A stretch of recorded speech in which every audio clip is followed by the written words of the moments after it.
What's up, y'all? My name is Ethan. Welcome to Splash City. If you're new, don't forget to subscribe, and let's get into it. So today, I wanted to talk about broadly NBA Media Day, but specifically some of the stuff that's going on with vaccinations in the NBA.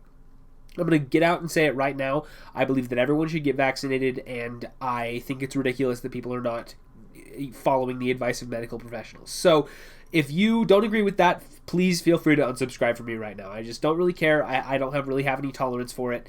I'm sympathetic to people who are, taking the time to make these decisions, but ultimately I believe that at the end of the day, everybody needs to take the advice of medical professionals that we have in the world today and get the vaccine so that we can all move on with our lives, have a normal NBA season, everybody can have, go back to their normal lives, and America is kind of lagging behind in some of those aspects, especially because we have, so much access to technology here in this country, and people are just blatantly spitting in the face of those who have done so much work to be able to bring that to us. So that's where I stand on that issue. I'm going to, go into more specifics, but if you don't agree with that and you are going to give me a hard time about that, I just don't want you here. So that is my stance on NBA and vaccinations. And let's kind of just, let's just get into the video. I'll try to be sensitive about this, but up front, that's my opinion. And if you're going to be, inflammatory and ridiculous in the comments, I will, remove those comments. I will just get rid of those because I just don't have the time or the energy or the space to be able to argue with people about that, and I'm not going to deal with it. So if you have those opinions, you're not welcome on my channel, and that's that. So this situation is obviously unfolding as we speak. There's plenty of players who are in the process of being vaccinated, players who are still gathering information and still making their decisions, and hopefully those players will choose to eventually take the vaccine. But that is something that is going to affect teams this year. Full stop. That is going to affect certain players and certain teams and players' availability throughout the course of this year, and we're going to have to see exactly how much of an impact that is going to have. But no doubt that is going to have an impact on a lot of different team season. And from my perspective, as you guys know, that I'm a Golden State Warriors fan, right? And we've had this issue with Andrew Wiggins popping up over the last couple of days, where I think it was over the weekend or maybe late last week, we had an article come out, saying that the Warriors are concerned about Wiggins' availability this year, that he has not been vaccinated. He took a stance against it back in March earlier this year before it was really available to most people. And he still has not gotten it to this day. And he confirmed it, at Media Day for the Warriors on Monday afternoon. So Wiggins has not been vaccinated, and that puts him in jeopardy of missing Warriors home games this year. He may not be able to play in half of the team's games, plus, games in Los Angeles and New York, because those cities, I believe, also have mandates that you have to be vaccinated to play. I know New York does. Not entirely sure about LA. I do remember seeing something like that. But anyway, that knocks him out for, over half of the year. If he cannot play at home games, that is a very big deal. And players acting like that is not the media's information, that is a personal information that only they can talk about and that the media is not allowed to know, that is, I think, blatantly ridiculous, because this is something that the media needs to be aware of and that the fans should know. If you're not going to play for over half the damn year, okay, that is something that is very important that people are aware of, because that affects your teammates, it affects the fans, it affects the organization, it affects a lot of people. I know that people are going to continue to say that it's a personal decision whether or not you get the vaccine, but if you're in this position as an NBA player to miss over half the year because you decided to make that choice, then that is something that you need to talk about and need to definitely back up a lot with a pretty good reason, because that stuff is just, it's not something to be taken lightly. It is very impactful on the way that team seasons are going to unfold, and it's a really big deal for a lot of different people. And so I think it's just kind of ridiculous to treat it like it's just a non-issue, and that it's only you who has to deal with the consequences of that, because pretty clearly it's not. So listen, teams have been connecting with players, giving them, all these resources, giving them all the appropriate information, connecting them with medical professionals, connecting them with articles that are, written and backed up and very thoroughly sourced and vetted and all that stuff. All this reliable, certified information, and it's pretty clear that some players are just choosing to ignore that. They don't believe it for whatever reason. And so, I don't know ultimately what these guys are going to end up doing. We still have, 3 weeks or so until the season starts, and that's enough time to get fully vaccinated. You have to wait. I think it's 2 weeks in between doses, so that's time in order to be ready for the year. But certainly, we would hope that everybody is choosing to get the shot. And the rate is at about 90% right now. 90% of the league is vaccinated according to some sourcing. So that is good. That's a good number. Obviously, we're hoping for as close to 100% as we can get, because at the end of the day, I think, all these players should be making the choice not only for themselves, but for their family and for their teammates. I think it's just kind of, we're at a point where you need to be getting the vaccine, and there's not enough people in this country who are, and it's putting us in a really rough spot. And this is not just something for NBA players. This is for everybody. If you're watching this video and you are not vaccinated and you are eligible to be, obviously, there's people who are younger than 12 years old who are not eligible yet. Hopefully that happens soon.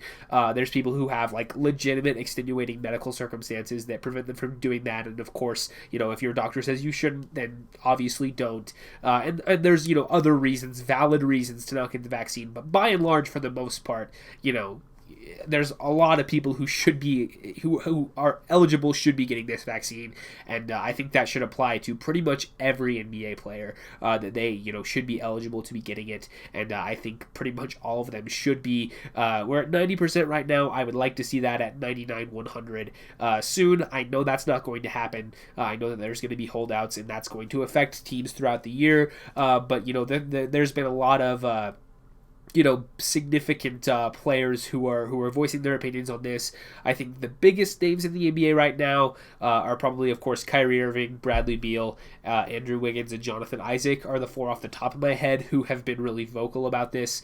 And there's more, obviously, but I hope that those guys are getting the right information from teammates and from coaches and from legitimate doctors, and choosing to make, in the end, what I believe is the right decision. And I think most people should believe is the right decision to ultimately get the vaccine, so that we can all move past this as a country, as a league, as basketball fans, as the entire world, to be able to finally get out of this pandemic that we have been dealing with for far too long now. So just for posterity, for full transparency here, of course, I have been vaccinated myself. I got it, almost immediately as soon as it was available to me, and that would have been in May for me, a 20-year-old man living in Utah. That was my, availability window. I got it in May, pretty much as soon as it was available for me, and, just so I can give some information for people who are feeling hesitant. This is just my, firsthand experience. Obviously, everybody's going to have a different reaction to it, but for the most part, 99% of cases, even higher than that, 99.9% of people who have had the vaccine have not had any adverse reaction or anything serious happening to them. But for me, my first dose, I was fine. No really reaction at all. Didn't feel sick. Didn't even really notice it. The second dose, I did feel a little bit sick the evening after I had that, and it lasted for a couple of hours, and I woke up the next morning and I was okay. So just some small symptoms. And other than that, I'd say it was completely worth it to be able to have the peace of mind, to be able to, to be able to travel with less restriction, to be able to not have to wear the mask all the time. Of course, I'm still wearing it, in places that are requiring it, in places where I need to feel safe. But to be able to live with that peace of mind of not having to, deal with some of the restrictions has been really nice for me. to be able to be around my grandparents, to be around my my younger sister who's under 12 and hasn't been vaccinated, so it's just been really nice to be able to not have to deal with that stuff, right? And so I would say it's been completely worth it. I know that for a lot of people, they feel the same way, and it's safe, it's effective, it's been tested thoroughly, and it's been confirmed by numerous medical professionals that this is completely safe and it's the correct thing to do to bring us out of this. So I will vouch for myself personally. And the rest of my family, we've all been vaccinated, aside of course from my sister, who's not quite 12 yet, but hopefully they'll be able to approve that soon, and her birthday's in less than a month now, so that is coming up pretty quickly. But anyway, I'm just gonna vouch for the people in my life when I say that it's been worth it, and it's been it's something that everybody should do, and I've done it, and I think that everybody should do the same.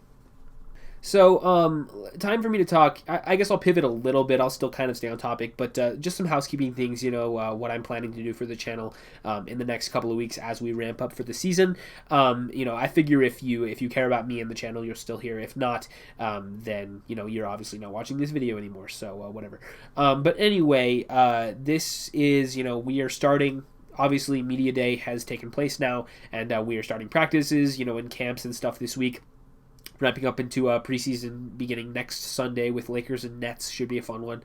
And then, we have preseason for a couple weeks, and the season's beginning in about 3 weeks here. So I am planning on being more active, posting longer videos. I have been doing the TikToks, the 1 minute sort of off-season review format that I've been doing. Planning on getting through all 30 teams. Hopefully before the year starts. I might have to go, maybe a week into the season, but that shouldn't matter that much. And I'm planning on, covering all 30. So that's the goal. We're going to try to get through those as quickly as I can.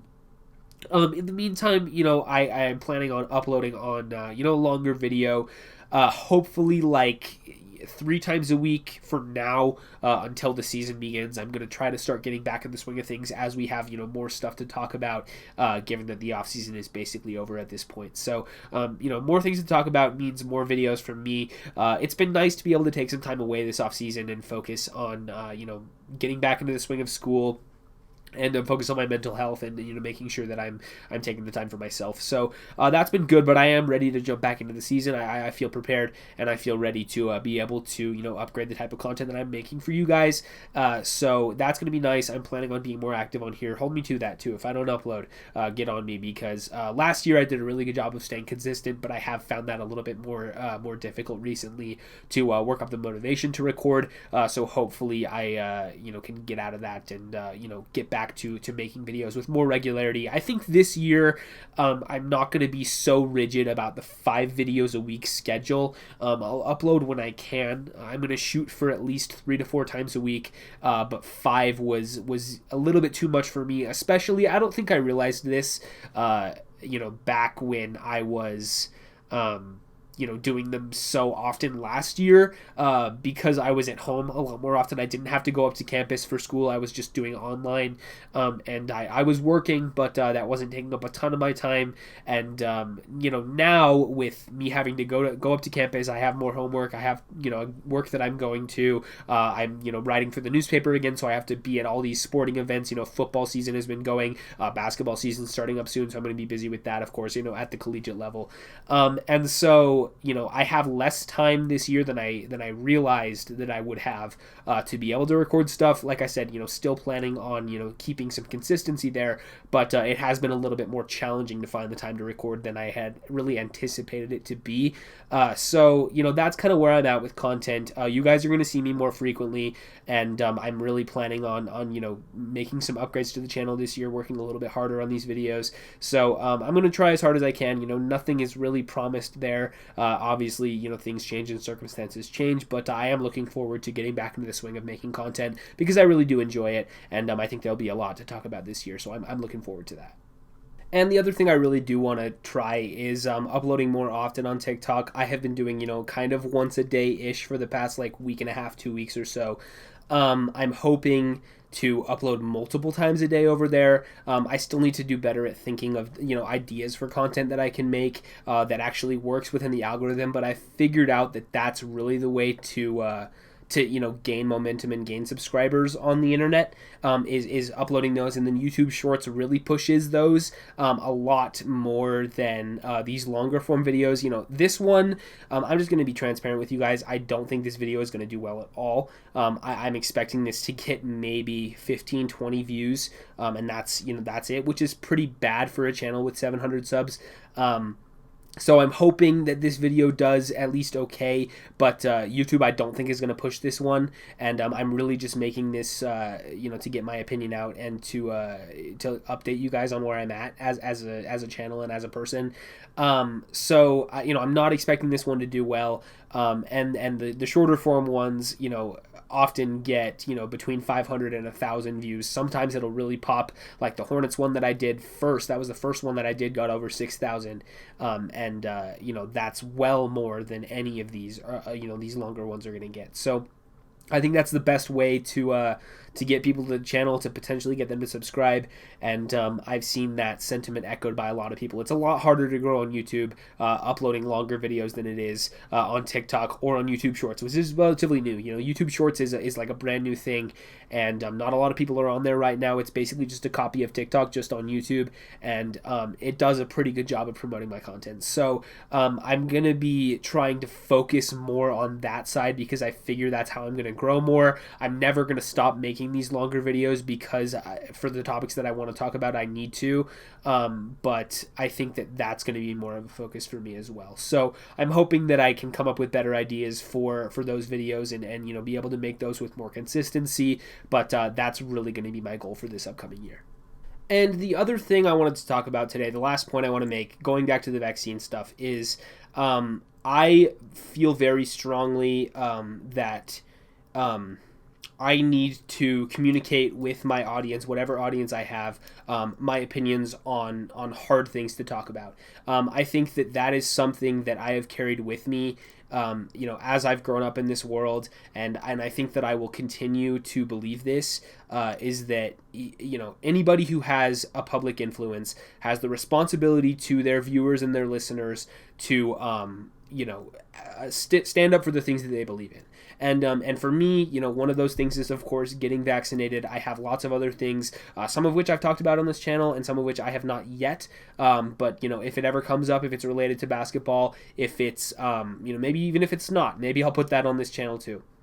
But I fully believe in standing up for the things that you believe in, and I think you have a responsibility to the people who listen to you to talk about those hard things. And so this is one of those things that I'm going to talk about, and I'm just going to continue to do that for the rest of my life. I fully believe in standing up for your own personal beliefs, and not being afraid to talk about these hard things. And if that's a deal breaker for some people, if some people decide that they don't want to watch me anymore because of certain things, then so be it, right? And that's just how I feel on these topics, but I'm going to continue to talk about them. And listen, taking this back to the core theme of the video, right? At the end of the day, everybody reserves the right to have their own opinion about vaccines, right? You can't make anybody take one, and unfortunately, in today's world, there's a lot of people who are going to fall victim to some misinformation and, have, some pretty misinformed opinions about the vaccines. And so that's just unfortunate, and I think there's a lot of people who, need access to better resources, and we should treat those people, we should be able to connect those people with those resources, and hopefully they will be open to receiving them, and that we need to make sure that everybody is having access to good information, and being able to make a legitimately informed decision, not one that's informed by false information, but one that's actually backed up by real things. And so people who are anti-vax, I think that a lot of them are not bad people. I think they're just, unfortunately, being influenced by the wrong things. And so I hope that we as a society can find a way to, more delicately discuss topics like these. Maybe I didn't do the best job of that in this video, but I hope that there's a way to maybe think about how and why these people are making the decisions that they are, and figure out something in order to hopefully sort of fix this problem and make sure that people are actually getting the best information that they can and making a legitimately informed decision. And I think that there's a better way to discuss it that I'm sure some people have figured out, but maybe I haven't, and there's a lot of people that haven't. But I hope that that there's just something that we can do in order to convince people in order to end up taking the vaccine, because it's life-saving and it really does make a difference. And I hope that that we can figure out a way as a society to really figure out how to move past this issue. Anyway, I think that's all I have. This went on way too long, and I kind of veered off topic a lot. But I hope that, if you're still here, thank you for supporting. And I assume if you're still here, I hope you probably agree with me on a lot of this. So thank you guys for your support. Like I said, I'll probably be more active on this channel over the coming weeks as we ramp up the NBA season. I'm glad to get this topic behind us, and I'm planning on focusing on basketball for now. But like I said, I'm not going to shy away from talking about difficult issues, and if things come up, I'm definitely going to give my opinion on them. And so I'm going to try as much as I can to keep things related to basketball here, but I hope that you guys don't just see me as the guy who only talks about basketball, because I have a lot of other things that I care about in my life, and I want to talk about those as well. So that's I think all I have on today's video. Like I said at the top, if you're new, don't forget to subscribe. If you've stuck around through this and you're not subscribed, I'd be shocked. If you are new, please consider hitting that button, and look forward to more NBA related content in the coming days. But that's all I have, and I'll see you guys in the next one.